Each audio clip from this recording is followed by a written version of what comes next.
Alors parlons un petit peu de l'interaction électrique. Imaginons un corps, qu'on va appeler le corps grand A, portant une certaine charge électrique. Alors imaginons une charge électrique notée QA. Imaginons que cette charge soit positive. En face, un corps B, lui-même chargé électriquement, portant donc une charge QB, que je suppose de la même manière positive. Il va exister entre les corps A et B une interaction électrique.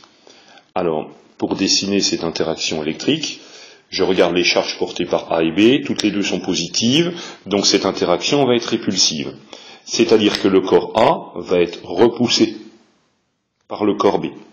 Donc ça, c'est la force F exercée par B sur A. De la même manière, A repousse le corps B avec une force qui a la même direction, qui est de sens opposé, mais qui a la même longueur. Donc ça, c'est la force exercée par A sur B. Donc ce vecteur-là a la même longueur que ce vecteur. Maintenant, si je veux calculer la valeur de cette interaction, comment est-ce que je peux procéder? J'ai besoin d'une loi pour ça. Eh bien, la loi qui va me servir à calculer la valeur de cette interaction, c'est la loi de Coulomb. Loi de Coulomb. Et cette loi de Coulomb, elle me dit que l'intensité de la force F de A sur B, elle est égale à l'intensité de la force de B sur A. Pour la calculer, la loi va ressembler énormément à la loi de Newton pour l'interaction gravitationnelle. Je commence par faire intervenir une constante, qui ici est notée K. Ensuite, au numérateur, je ne vais plus avoir les masses qui interviennent ici, mais les charges, QA et QB, les charges des deux corps, la charge du corps A multipliée par la charge du corps B.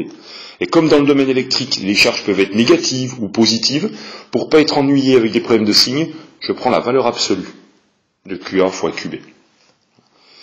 Et au dénominateur, eh bien, j'ai la distance entre les corps qui va intervenir. Donc, distance ici, entre ce corps-là, A, et le corps B qu'on a ici. Imaginons que je la note petit d. J'ai la distance D qui va intervenir, et comme dans la loi de Newton, c'est une distance au carré qui intervient. Parlons un petit peu de cette constante K que j'ai fait intervenir ici dans ma loi. Cette constante K qui intervient, ici, c'est la constante de Coulomb, et sa valeur vaut 9 fois 10 puissance 9, je vais noter SI, unité du système international. C'est ce qu'on peut mettre si on ne veut pas préciser une unité un petit peu complexe. Voilà. 9 fois 10 puissance 9, SI. Donc c'est la relation que je vais utiliser pour calculer la valeur d'une interaction électrique.